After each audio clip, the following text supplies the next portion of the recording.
इतने एज हो गया फिर भी उनको खेत में अभी तक काम करना पड़ रहा है। मेरे मम्मी पापा मतलब किसान है, ठीक है ना। अभी वो लोग खेत में ही होंगे, इतना धूप है लेकिन वो लोग अभी भी खेत में होंगे। 30-35 लाख रहा था तो हमारा घर आज भी मिट्टी का नहीं होता, हमारा घर अभी भी मिट्टी का ही है। ग्रुप डी का सैलरी पता ही है कितना ही होगा, मतलब नहीं हो पाता। 5-5 भाई बहन है। जेएसएससी सीजीएल के सफल अभ्यर्थी आज मोरहाबादी के बापू वाटिका में प्रदर्शन कर रहे हैं और सरकार से जो जांच चल रही है उसकी तेजी पे मांग कर रहे हैं। हमारे साथ एक सफल अभ्यर्थी हैं, जब उनसे हम बातचीत कर रहे थे तो बातचीत के दौरान भावुक हो गई। तो हम उनसे जानने की कोशिश कर रहे थे कि सबसे पहले आपका नाम बताइए और कहाँ से हैं वो बताइए। सर मेरा नाम निरोज खेस है और घर हुआ बेड़ो। आपसे जब हम बात कर रहे थे इससे पहले भावुक हो गई, क्या वजह रहा? मतलब मेरे मम्मी पापा मतलब किसान है, ठीक है ना।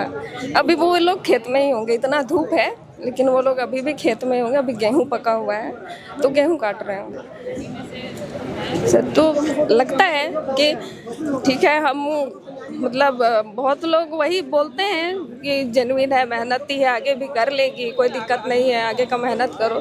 हमारे पास तो चलिए मान के चलते हैं एज भी है, लेकिन हमारे मम्मी पापा बूढ़े हो जा रहे हैं सर, बस इसीलिए भावुक हो गया कि इतने एज हो गया फिर भी उनको खेत में अभी तक काम करना पड़ रहा है। मतलब हमारा सिलेक्शन मतलब टीवी के लिए हो गया है लेकिन भी मतलब ज्वाइनिंग से कुछ कदम दूर है और तो थोड़ा भावुक हो जाते हैं। पढ़ाई में भी फिर आपकी घर में, क्योंकि आर्थिक स्थिति आप जिस तरह से बता रहे हैं, घर में माँ पापा के अलावा और कोई कमाने वाले हैं या फिर आप ही हैं सबसे बड़ी? हम ही हैं सबसे बड़े और मतलब कमाते हैं बस हम ही हैं। अच्छा, ठीक है। और ये रेलवे ग्रुप डी से क्या है, हम लोग 5 भाई बहन है और बस हम ही कमाते हैं तो नहीं हो पाता है कुछ भी। मतलब यकीन नहीं मानिएगा, हमारे पास अभी तक गाड़ी भी नहीं है, 2 व्हीलर। मतलब पापा अभी भी साइकिल से जाते हैं, ठीक है, सब्जी बेचने। ग्रुप डी का सैलरी पता ही है कितना ही होगा, मतलब नहीं हो पाता। 5-5 भाई बहन है, सबको हम ही को देखना पड़ रहा है। बहुत मेहनत से यहाँ तक पहुँचे हैं तो फिर भावुक हो जाते हैं। और मम्मी पापा के लिए भी हम उतना नहीं कर पाते हैं जितना हम सोचे, ठीक है।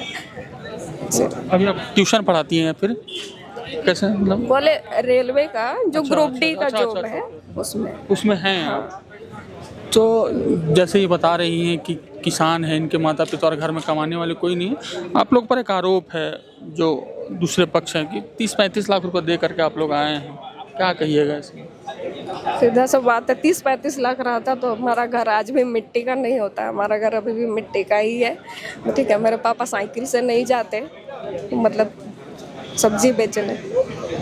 सरकार पर विश्वास है, जांच एजेंसी पर विश्वास है? जी, जांच एजेंसी पे विश्वास है, सरकार पे विश्वास है। बस आग्रह करेंगे कि थोड़ी तेजी लाएं जांच प्रक्रिया में। आप भी जाते हैं, कभी कभी ज़रूरत पड़ेगा घर में, तो जब आपको पता चला कि आपका सीजीएल में हो गया तो घर वालों में खुशी होगी, लेकिन जब ये पता चला कि इसमें लीक हो गया पेपर तो माँ पापा का कैसा रिएक्शन रहा? मतलब जैसे जब पता चला होगा घर वालों को कि जेएसएससी सीजीएल में बेटी का हो गया, लेकिन फिर ये प्रक्रिया हो गई कि अब इसमें पेपर लीक हो गया, कोर्ट का मामला हो गया, जांच पड़ताल हो गया, तो निराशा तो लगी होगी? निराशा तो हाँ वो लगी है। मम्मी पूछते रहती है कि क्या हो रहा है तुम लोग का, अभी तक कुछ हुआ नहीं है, मैं बस यही बोलते हैं। देखिए, ये है कि ये रेलवे पे काम करती हैं और इनका कहना है कि इनके पिताजी जो है अभी भी, माँ और पिताजी किसानी की काम करते हैं और साइकिल से जा करके बाज़ारों में सब्जियां बेचा करते हैं। तो आप समझिए कि जो आरोप लग रहा है 30-35 लाख रुपए दे करके, उसकी सच्चाई कहाँ तक है और क्या है। हालांकि इनको अभी भी जांच पर पूरा भरोसा है और ये कह रही है, बस इनका यही कहना है कि जांच में तेजी लाया जाए ताकि जो प्रक्रिया धीरे धीरे चल रही है वो नियुक्ति जो प्रक्रिया हम लोगों की है वो जल्दी हो जाए। शुक्रिया।